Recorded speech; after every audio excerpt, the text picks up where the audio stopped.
Cartoon Network has always had a history of airing shows with varying quality. They have created such amazing TV shows like Adventure Time and Steven Universe, as well as creating abominations like Secret Mountain Fort Awesome and The Problem Solvers. But there has always been TV shows that people can't seem to agree on. What some people see as an underrated gem can also be seen as an insulting, unfunny mess to others. One perfect example is the show Mighty Magisword. It is so polarizing that the IMDb page is almost split down the middle, with reviews going from "This is my new favorite show" to "This is the worst show I've ever seen." It's actually kind of amazing. Now, to be honest, I actually had no interest in seeing this show until I saw one of the guest stars, Ricky Simons, who voiced Gurr from Invader Zim. I actually found this kind of surprising since he doesn't really do much voice acting aside from playing Gurr in a few video games. This actually got me kind of curious. So I checked out the first episode and I actually found myself kind of enjoying it. Made me look into the rest of the series and yeah, it was pretty enjoyable. It's not perfect, it has some serious flaws and I'm gonna get to them, but overall it's a pretty enjoyable and fun series.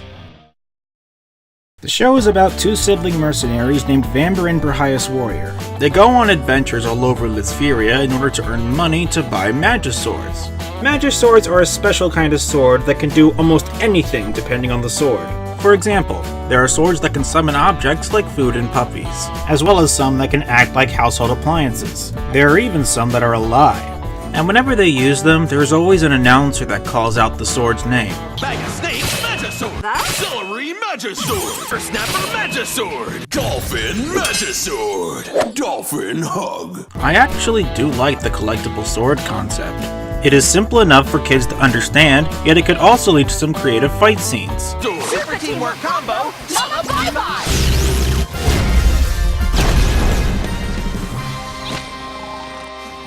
While I admit that the warriors for hire do have similarities in their personality, like their impulsiveness, their high energy, as well as their love for Magiswords and fighting evil, I do feel that they both have their own unique traits. Brihias, for example, wants to be viewed as manly despite having a motherly instinct. He is more emotionally smart than Vamber, but he is also very naive.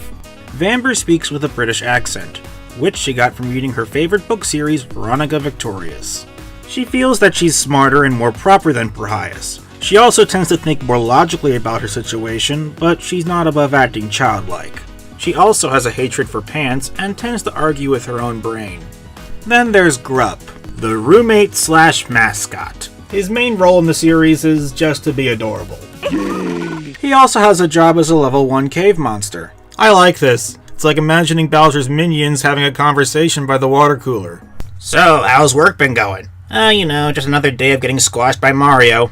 I hear that. The show also has some decent side characters, like the over-the-top witchy Simone. She's a school dropout who works at a fast food restaurant called the Slug Burger. You must know where to find a plucky sea lizard chock full of eyes.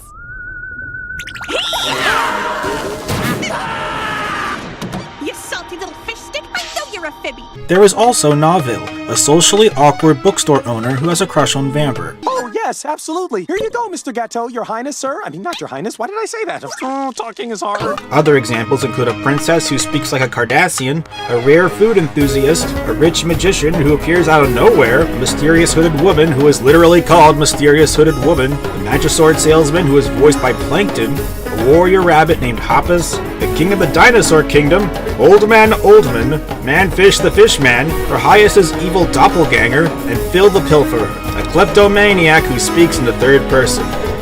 Although my favorite characters in this series are the villains. Witchwing, the sorcerers for hire. Those guys are just so much fun. Morbidia is like a combination of William Shatner, Trixie, and Invader Zim. She is over the top, and it makes emphasis on certain words.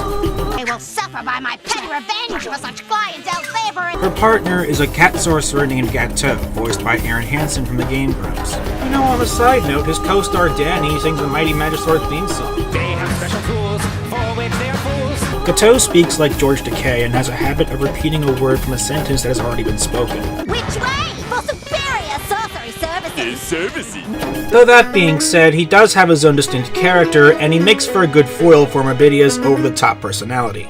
They work well off each other, and I'm always looking forward to when they are on screen.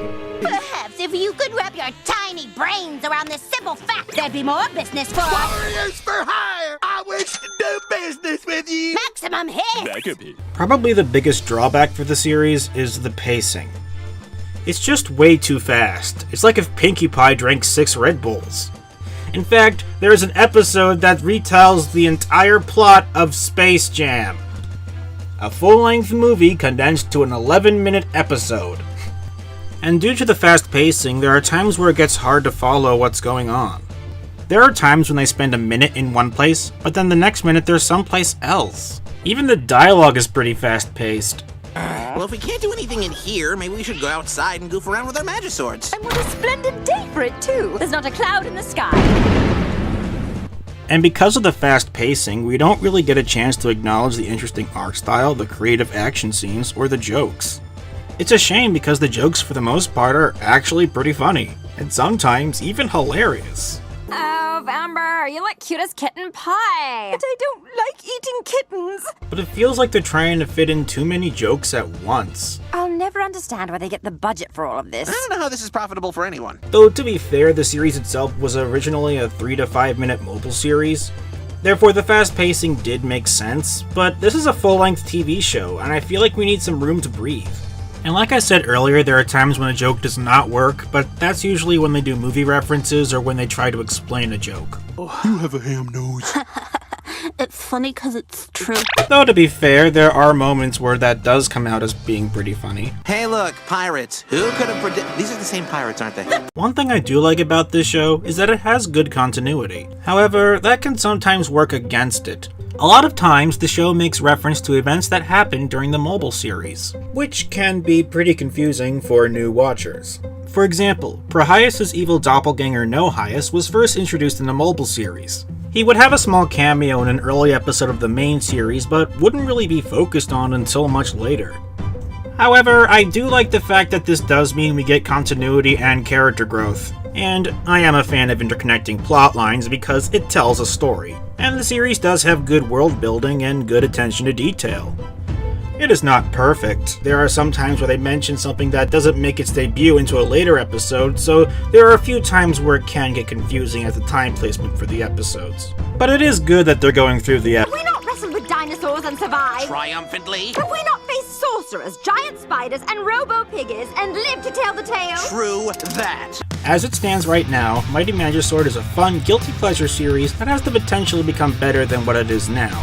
I mean, the pieces are there, the concept is interesting, the characters are likable, the art style is unique, the action scenes are creative, and the jokes for the most part are very funny.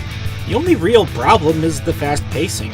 I have heard the writers are aware of the criticism, and also in later episodes they even acknowledge the fast pacing and kind of make fun of it. If they can just fix that problem, I believe this could be an amazing show. Though even if they don't fix it, it'll still be a fun, but very flawed ride. Have you seen the show? Do you have any thoughts on it? Well, leave them in the comments below. Thanks for watching.